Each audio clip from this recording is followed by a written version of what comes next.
दोस्तों, यह सच्ची घटना आज से 130 साल पहले घटी थी। 27 नवंबर 1894 में जापान के छोटे से गांव के साधारण किसान के घर एक बच्चे का जन्म हुआ और इस बच्चे का नाम कोनोसुके रखा गया। कोनोसुके जब 9 साल के थे तब उनके पिता को किसी निजी कारण से अपनी सारी जमीन बेचनी पड़ी। इतना ही नहीं, उन्हें अपने गांव का घर भी छोड़ना पड़ा। गांव में उनके पास कुछ भी नहीं बचा था, इसलिए कोनोसुके के पिता पूरे परिवार के साथ शहर आ गए और किसी तरह घर चलाने के लिए नौकरी की। उनकी आर्थिक स्थिति इतनी खराब हो गई थी कि जब कोनोसुके 9 साल के थे तो उन्हें भी अपनी पढ़ाई छोड़कर एक दुकान पर काम करना पड़ा। लेकिन स्थिति और खराब हो गई जब मंदी के कारण कोनोसुके के मालिक को दुकान बंद करनी पड़ी। इसके बाद कोनोसुके अब एक साइकिल की दुकान पर काम करने लगे। कोनोसुके साइकिल की दुकान में बहुत कुछ सीखते थे। उन्होंने करीब 5 साल तक साइकिल की दुकान पर काम किया। तब तक उनकी उम्र 15 साल हो चुकी थी। कोनोसुके अपने जीवन में कुछ बड़ा करना चाहते थे, इसलिए उन्होंने एक दिन देखा कि भविष्य में बिजली की मांग बहुत बढ़ने वाली है। क्यों न किसी बिजली कंपनी में नौकरी कर ली जाए। बस यही सोचते सोचते वह इलेक्ट्रिक फील्ड में नौकरी की तलाश करने लगे। अचानक एक दिन उसे ओसाका इलेक्ट्रिक लाइट कंपनी का विज्ञापन मिला, जिसमें कंपनी को कुछ कर्मचारियों की जरूरत थी। कोनोसुके ने सोचा कि क्यों न मैं यह अप्लाई कर दूं। यह सोचते सोचते उसने उस कंपनी में अप्लाई कर दिया और कोनोसुके को वहां नौकरी मिल गई।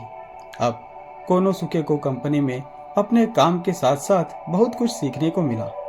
कोनोसुके बिजली के क्षेत्र में कुछ बड़ा करने की सोच रहा था, इसलिए जब भी वह खाली होता तो बिजली की किताबें पढ़ता और साथ में कुछ प्रयोग भी करता था। अब कोनोसुके की उम्र 20 साल हो चुकी थी और उसकी जिम्मेदारी भी काफी बढ़ गई थी। वह अपनी कंपनी में टेक्निकल इंस्पेक्टर बन चुका था, जो उस समय बहुत ऊंचा पद था। एक बार कोनोसुके ने खुद पर प्रयोग करते हुए एक नया इलेक्ट्रिकल सॉकेट बनाया, जिसमें उसने बहुत मेहनत की। कोनोसुके ने पूरे आत्मविश्वास के साथ वह सॉकेट अपने मालिक को दिखाया, लेकिन कोनोसुके को दुख हुआ जब उसके मालिक को उसका सॉकेट यह कहकर रिजेक्ट कर दिया कि यह मार्केट में नहीं चल पाएगा। लेकिन कोनोसुके नहीं रुका, क्योंकि उसे उस प्रोडक्ट पर पूरा भरोसा था जिसके लिए उसने इतनी मेहनत की थी। उसने एक बहुत बड़ा फैसला लेते हुए अपनी नौकरी छोड़ दी। कोनोसुके ने इस बारे में अपने दोस्तों से बात की, लेकिन उसके दोस्तों ने कहा कि यह एक गलत फैसला था। दोस्तों ने उससे पूछा कि वह इतनी व्यस्त नौकरी क्यों छोड़ रहा है, और वह भी ऐसे प्रोडक्ट के लिए जिसे इतने अनुभवी व्यक्ति ने रिजेक्ट कर दिया था। फिर ऊपर से उसके पास अच्छी शिक्षा भी नहीं थी और न ही उसके पास इतने पैसे थे कि वह कोई व्यवसाय शुरू कर सके। कोनोसुके के दोस्तों ने कहा कि वह सफल नहीं होगा, इसलिए उसे उसी नौकरी में लगे रहना चाहिए। लेकिन उसे खुद पर भरोसा था, कुछ बड़ा करने का जुनून था, वह साहसी था, इसलिए वह पीछे हटने वाला नहीं था। वो कहते हैं ना, भगवान भी उन्हीं की मदद करते हैं जो खुद की मदद करते हैं। आखिरकार उसने वह नौकरी छोड़ दी और अपने पास मौजूद पैसों से कुछ इंस्ट्रूमेंट्स खरीदे। कोनोसुके ने एक टीम बनाई जिसमें उसकी पत्नी, उसका भाई और 2 सहकर्मी भी साथ रखे गए। अब कोनोसुके ने घर पर ही सॉकेट बनाना शुरू कर दिया और उन्हें बेचने के लिए बाजार जाने की कोशिश की, लेकिन हर कोई उसके सॉकेट को अस्वीकार कर रहा था। जैसे जैसे समय बीतता गया, चीजें बदतर होने लगी, क्योंकि उसके द्वारा बनाए गए उन सॉकेट को खरीदने में कोई दिलचस्पी नहीं थी। धीरे धीरे स्थिति इतनी खराब हो गई कि उसके सहकर्मियों ने उसके साथ काम करना बंद कर दिया और अब उसकी टीम में केवल 3 लोग बचे थे। स्थिति इतनी खराब हो गई कि उसे अपना घर बेचना पड़ा और कुछ कर्ज भी लेना पड़ा, लेकिन कोनोसुके हार नहीं मान रहा था। हर दिन सूरज उसके लिए उम्मीद की एक नई किरण लेकर आता, पर उसे केवल अस्वीकृति मिलती।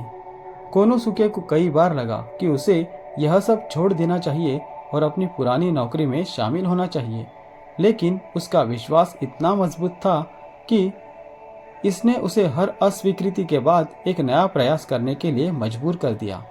हालात और भी प्रतिकूल होते जा रहे थे। अब कोनोसुके के पास नौकरी करना ही एकमात्र विकल्प था। लेकिन उसका विश्वास हार मानने नहीं दे रहा था। इसलिए कोनोसुके अपने सपनों को खोना नहीं चाहता था। भले ही उनके सफल होने की संभावनाएं कम थी, पर कोशिश करने वालों की हार नहीं होती। और एक दिन कुछ ऐसा हुआ जिसने कोनोसुके की किस्मत बदल दी। उसे सीधे 1000 पीस का ऑर्डर मिला और तब से उसके कारोबार ने एक नई रफ्तार पकड़ ली। अब कोनोसुके की कंपनी तेजी से तरक्की की राह पर चल पड़ी और उसने फिर कभी पीछे मुड़कर नहीं देखा। दोस्तों, आज इस कंपनी में 2,50,000 से ज्यादा कर्मचारी काम कर रहे हैं और इस कारोबार का एक साल का टर्नओवर लगभग $70 बिलियन है। और इस कंपनी का नाम है पैनासोनिक। जी हाँ, जिसके मोबाइल, टीवी और भी कई इलेक्ट्रिक प्रोडक्ट हम आज भी यूज करते हैं। 27 अप्रैल 1989 को दीर्घकालिक फेफड़ों की बीमारी की वजह से कोनोसुके की मृत्यु हुई।